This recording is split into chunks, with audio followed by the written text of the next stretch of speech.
사사기 9장입니다. 1절 말씀을 읽고 나누기 시작할게요. 여룻바알의 아들 아비멜렉이 세겜에 가서 그의 어머니 형제에게 이르러 그들과 그의 외조부의 집에 온 가족에게 말하여 이르되 리더는 덕으로 사람을 모아야 합니다. 덕이 있으면 사람이 모인다라는 거죠. 덕을 가지는 게 중요하다라는 메시지입니다. 아비멜렉에 관한 말씀을 함께 나누도록 할게요. 사사기 9장 기드온의 아들 아비멜렉에 관한 이야기를 소개하잖아요. 이제 사사 기드온이 처백에서 낳은 아들이죠. 이 아비멜렉은 사사가 아니라는 게 중요합니다.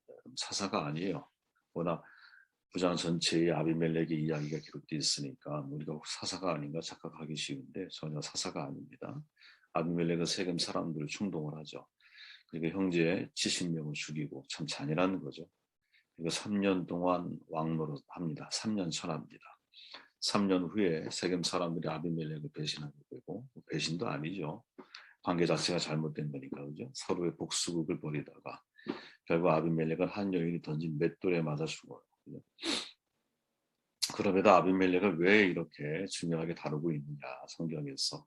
이름 때문에 그렇죠. 내 아버지는 왕이다 라는 이름 때문에 기드온의 생애를 평가하고 또 그 시대를 평가하는 데 있어서 매우 중요한 역할을 아비멜렉이 하고 있다는 거예요. 형제의 난을 일으키고 또 3년 천하로 끝나버린 이 아비멜렉의 권력 싸움, 이 권력 지향적인 성향, 이 과정을 통해서 우리가 얻을 수 있는 교훈이 뭘까? 이 질문으로 묵상을 시작합니다. 1절 말씀은 우리가 읽었으니 먼저 본을 보이라는 거죠. 이 본을 보이는 삶이 되게 중요한 거구나. 과연 사람들이, 특별히 이제 우리의 미래 세대, 우리의 자녀들이 그 자녀들 앞에 내가 어떤 본을 보여주고 있느냐, 이 질문을 던지게 만든다. 기드온의 아들 아비멜렉이죠. 아버지는 왕이란 뜻이에요. 그죠? 기드온의 첩이 낳은 아들입니다. 아비멜렉은 사실은 등장부터 그냥 권력 지향적인 인간의 모습을 그냥 보여주고 있거든요. 자기 형제 70명을 바위 위에서 죽입니다. 생존자는 단 한 명이에요. 그죠? 그것도 막내 동생 요담이 자기 스스로 몸을 숨겨서 생존을 합니다. 아비멜렉이 이토록 잔인한 사람으로 성장하게 된 이유가 분명히 있을 텐데 이유가 뭘까?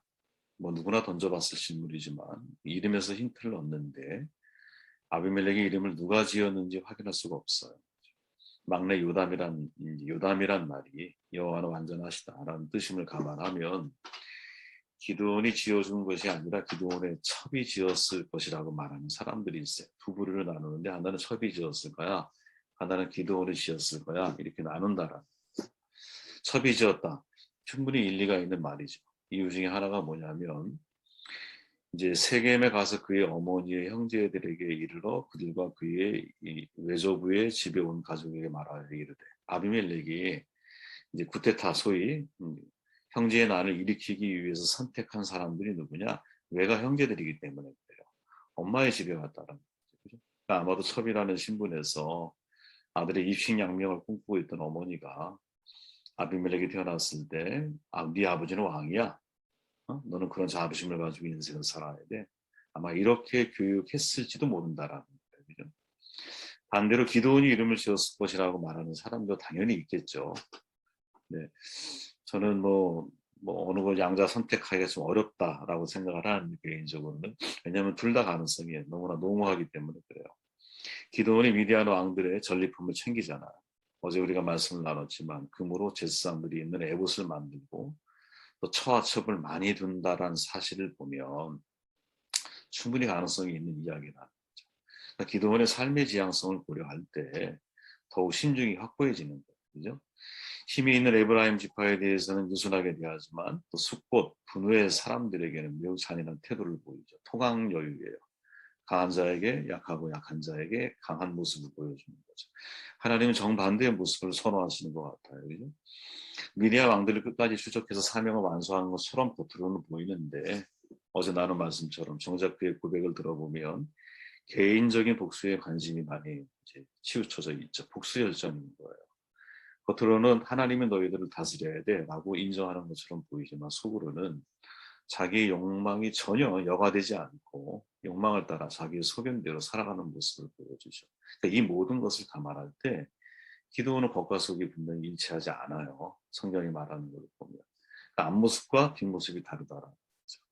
그러니까 그런 점에서 겉은 여호와는 완전하시다. 요 다음 이름 뜻이에요. 고백하지만 속은 내가 왕이다. 라고 생각할 수 있는 사람처럼 보인다라는 거지. 인간은 누구나 이런 불완전함을 가지고 있지 않을까 싶어요. 그죠? 그러니까 아비멜렉의 이름을 이제 그런 거예요. 아버지가 지었든 그의 첩이 지었든 간에 결론은 똑같다라는 거예요. 둘 다 아비멜렉에게는 훌륭한 부모가 아니라는 거죠. 전혀 본이 되지 보이지 않다라는 거지. 자녀는 부모의 뒷모습을 보고 자란다라는 말이 있잖아요. 그러니까 아비멜렉이 본 아버지와 어머니의 뒷모습은 아버지는 겉과 속이 다른 사람이고, 이제 겉으로는 하나님이 위대하심을 찬양하는 것 같은데 속을 살아가는 삶의 지향성을 놓고 보았더니 아버지는 전리품을 취하고 에봇을 통해서 자기를 우상화하고 여러 가지 모든 모습들이 뒷모습이 너무나 다르다라는 거야. 그죠? 그리고 어머니는 첩이라는 마음의 상처가 있었을 거 아니에요. 당연히 서자로 태어나는 것 자체 자기 아들이 얼마나 마음 아팠겠어요. 그죠? 당연히 권력을 지향하는 여인의 모습으로 비춰질 수 있는 거거든요. 그러니까 부모의 말이 아니라 삶의 영향을 당연히 받는 거죠. 그러니까 좋은 부모가 되고 싶다면 내가 삶의 좋은 모습을 보여줘야 되는데 이 두 부모는 사실은 어느 한쪽으로다가 편향돼서 얘기할 필요 없이 둘 다 사실은 좋은 모습을 보여주고 있지 않더라. 어느 한 사람이라도 좋은 모습을 보였다면 아비멜렉이 그래도 어느 좋은 쪽을 선택할 가능성이 있지 않았을까? 희망이 한 50%될 것 같은데 제가 볼 때는 둘 다 사실은 만만한 사람이 아니라 백범 김구 선생의 말이 있잖아요. 눈 덮인 들판을 걸어갈 때 함부로 어지럽게 하지 마라. 오늘 내가 디딘 발자국 언젠가 뒷사람의 길잡이가 되기 때문이지. 그죠? 내가 의도했든 의도하지 않든 간에 생각해 보세요. 아브라함을 떠올려 보면 아브라함은 이삭이 태어나기 전에 자기 누이, 아내를 누이라고 속이거든. 근데 신기한 건 이삭이 그걸 본 적이 없고 목격한 적이 없음에도 불구하고 같은 일을 답습을 해요. 그죠? 참 이상하다. 어떻게 그걸 따라할 수 있을까 싶을 정도로. 마찬가지로 아비멜렉 마찬가지다. 그렇게 이 사건 자체가 우리에게 도전하고 있는 것은 야 내가 어떤 본을 보일 것인가. 여러분 미국에 가신 분들은 다 아시지만 자유의 여신상 프랑스의 조각가 바로 톨디라고 하는 사람이 만든 작품이잖아요. 미국과 프랑스 국민들의 침묵을 기념하기 위해서 세운 작품이라고 알려져 있는데 프랑스 정부가 400만 달러를 지원하기로 약속을 했어. 원래 바로 톨디에게. 근데 잘 지켜지지 않았죠. 자기 전 재산을 다 투자해서 20년 거쳐서 이 작품을 완성을 했어요. 근데 이때 이 프랑스 조각가 바로 톨디가 도대체 어떻게 만들어야 될까라고 고심하다가 결정한 게 누구였냐면 자기 어머니였죠. 이 세상에 가장 존경할 만한 사람이 누구? 암만 떠올려도 이 사람은 자기 엄마인 거야. 자기 엄마를 형상화시킨 게 자유의 여신상이죠. 과연 우리의 자녀들이 누구를 가장 존경하고 누구를 가장 본받는 롤 모델을 삼을까? 그때 우리 함께하고 있는 어머니인 당신, 아버지인 당신, 바로 우리들의 모습을 아이들이 본받고 싶어 할까? 이런 질문을 던지게 합니다. 특별히 이제 아비멜렉이라고 하는 사사가 아닌데도 불구하고 이렇게 아주 그의 치부까지 다 드러내는 사건을 통해서 하나님이 우리에게 알게 하시려고 하는 마음 메시지가 뭘까? 질문을 던지게 돼요. 4절 말씀을 읽을게요. 바알의 신전에 은치 10개를 내어 그에게 주매 아비멜렉이 그것으로 방탕하고 경박한 사람들을 사서 자기를 따르게 했다. 덕으로 사람을 모으라는 거죠. 지금. 정확하게 표현하면 덕이 사람을 모이게 한다라는 거예요. 아비멜렉은 이제 서로 동맹 관계가 맺어졌어. 은 70개로 방탕하고 경박한 사람들 이거를 공동 번역해 보니까 할 일 없는 건달패들을 사서 졸개로 삼아 거느렸다. 그 돈으로 이렇게 되는 거죠. 그죠? 쫄개들의 우두머리가 돼요. 그리고 그들을 동원해서 자기 형제들을 다 죽이죠. 지금은 돌아가셨지만 저는 우리 신영보 선생님의 글 속에서 이런 글이 있어요. 한번 눈으로 한번 따라가 보십시오. 재물이 모이면 사람이 흩어지고 재물이 흩어지면 사람이 모입니다. 이 말은 재물과 사람 관계에 대해서 아주 오랜 금언이거든요. 재물을 다른 사람에게 베풀지 않으면 그의 주변에 사람이 흩어지는 거죠. 모이지 않아요. 반대로 여러 사람을 위해 자기의 재물을 베풀면 그 주변에 사람이 모인다라는 이게 우리의 믿음이었다라는 거야. 이 사회에.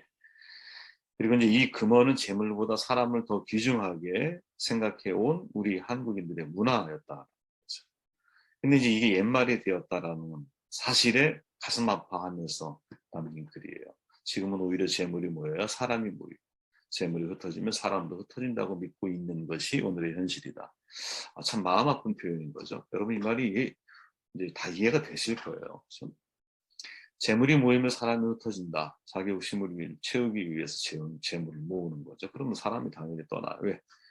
어, 너의 욕망을 위한, 너의 이기심에 의한 행동이라는 걸 다 알잖아. 그죠? 근데 재물을 흐트러뜨려 버리면 사람이 모인다라는 거죠. 그러니까 재물보다 사람이 더 귀하기 때문에 이 나눔이라고 하는 거, 베풀미라고 하는 덕을 통해서 더불어 가는 사람이라는 것을 알게 될 때, 그때 사람들은 모이는 거죠. 최근에 이제 김구 선생님의 원이었지만 문화 강국론이라고 하는 것이 우리 대한민국을 통해 현실화되고 있다는 걸 느끼지 않아요. 그렇죠?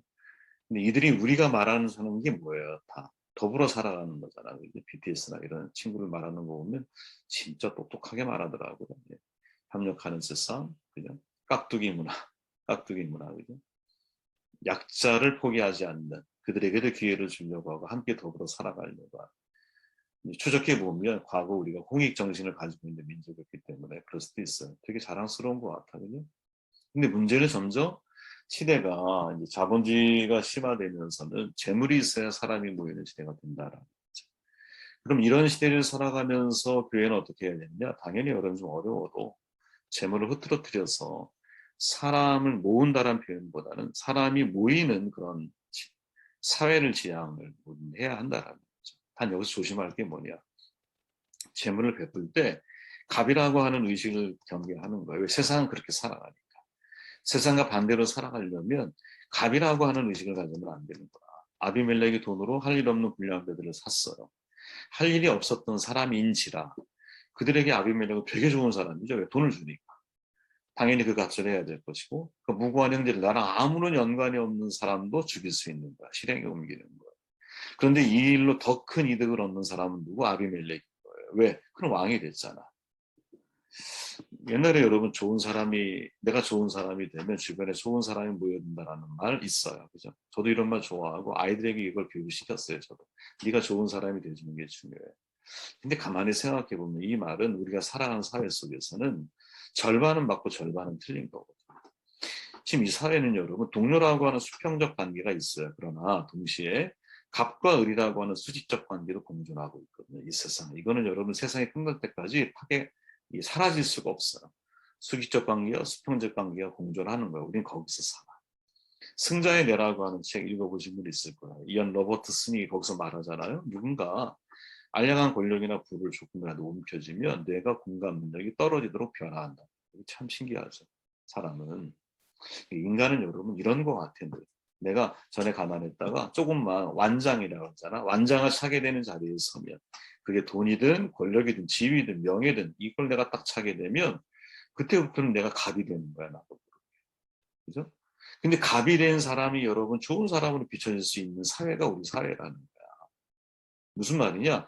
자기가 더 큰 파이를 먹어. 그리고 남은 걸 가지고 의뢰에 있는 사람들에게 나눠주면서 야 너희들이 더 큰 파이는 내 것이고 남은 걸 가지고 의뢰에 있는 사람들이 그거 가지고 아기다툼으로 싸우는 거야. 그러면서 갑에 있는 위치에 있는 사람은 뭐라고 말하느냐? 야 왜 싸워? 사이좋게 나눠 가자. 이렇게 말하면 되게 좋은 사람처럼 보이잖아.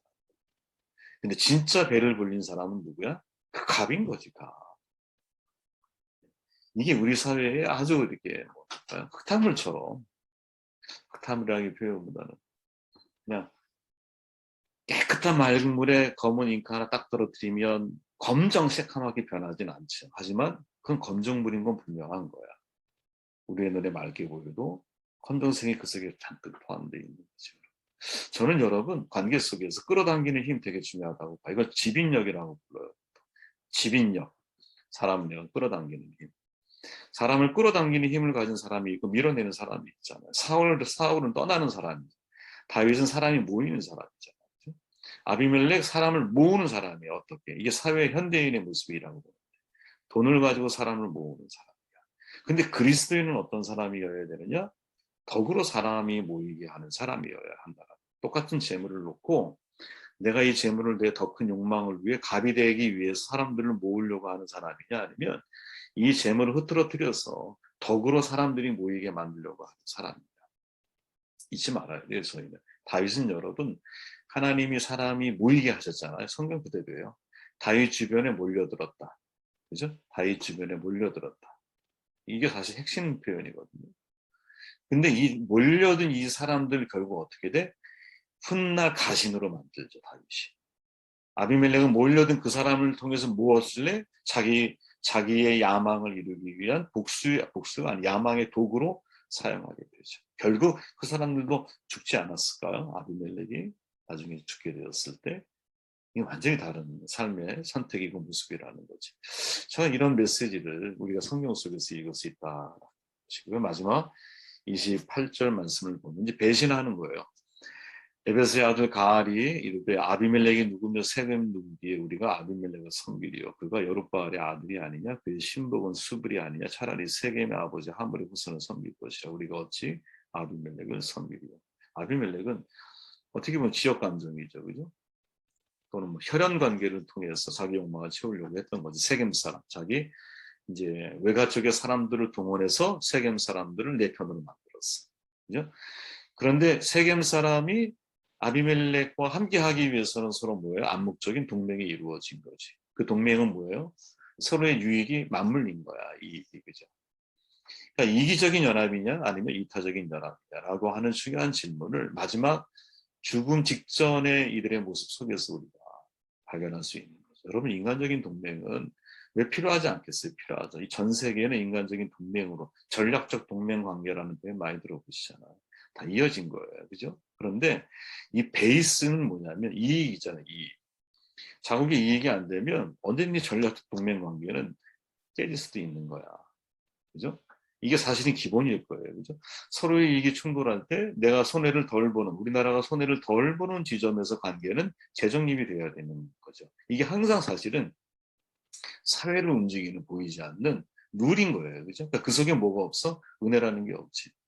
러시아가 한국에 대해서 되게 좋은 이미지를 가지고 있다 그러죠. 이유가 뭐냐? 러시아가 금융위기를 겪을 때 우리나라 기업, 다른 나라 기업은 다 빠져나갔는데 우리나라 기업은 그죠? 빠져나가지 않고 거기에서 남아 있었다 그러잖아요. 의리죠, 의리. 그 의리 때문에 러시아는 한국에 대한 일종의 뭐랄까 보상 심리, 보상해주고 싶은 마음, 아니면 고마움에 대한 표현 이런 마음들을 가지고 있다 그러죠. 그죠? 되게 사실은 주목할 만한 내용인데 이건 이제 좀 특별한 케이스고, 그죠? 거의 뭐 100에 1명 정도 전 세계에서 100분의 한 1 정도 벌어질 수 있을까 말까 한 그런 일이고 보통은 어떻게 진행이 되느냐? 이기적인 동맹이 기본이라는 거죠. 여러분 김준영 원장이라고 하는 국립외교원의 테리 가끔 이제 패널에 나오기도 하시는데 한미 관계 전문가죠. 영원한 동맹이라고 하는 역설이라고 하는 책을 썼어요. 한미 관계에 대해서 쓴 책인데 지난 150년 역사 속에서 한미 관계의 과거, 현재 점검하는 그런 책이에요.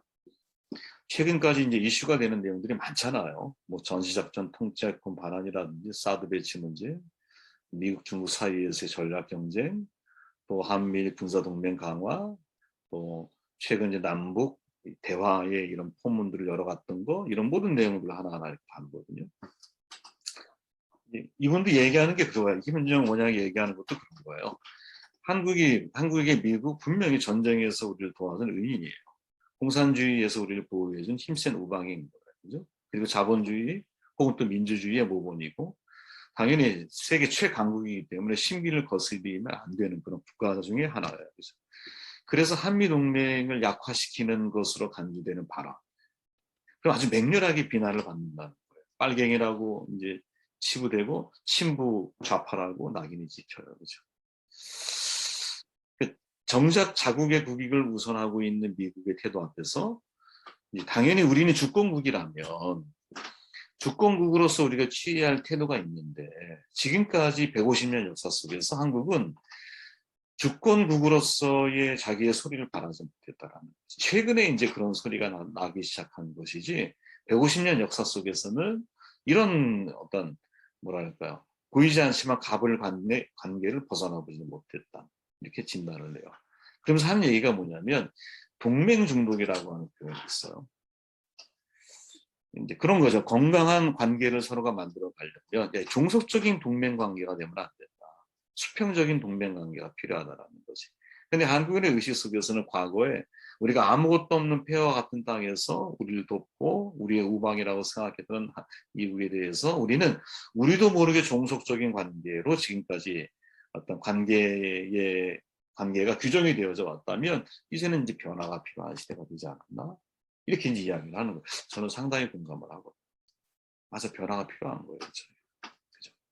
이제는 우리가 우리의 소리를 발할 때가 분명히 됐다고 저는 생각을 해요. 뭐 다시 원점으로 돌아와 보면 이건 좀 벗어난 이야기지만 여러분들이 한 번쯤 생각해 보았으면 좋겠다 싶은 마음으로 전달해 드린 거고요.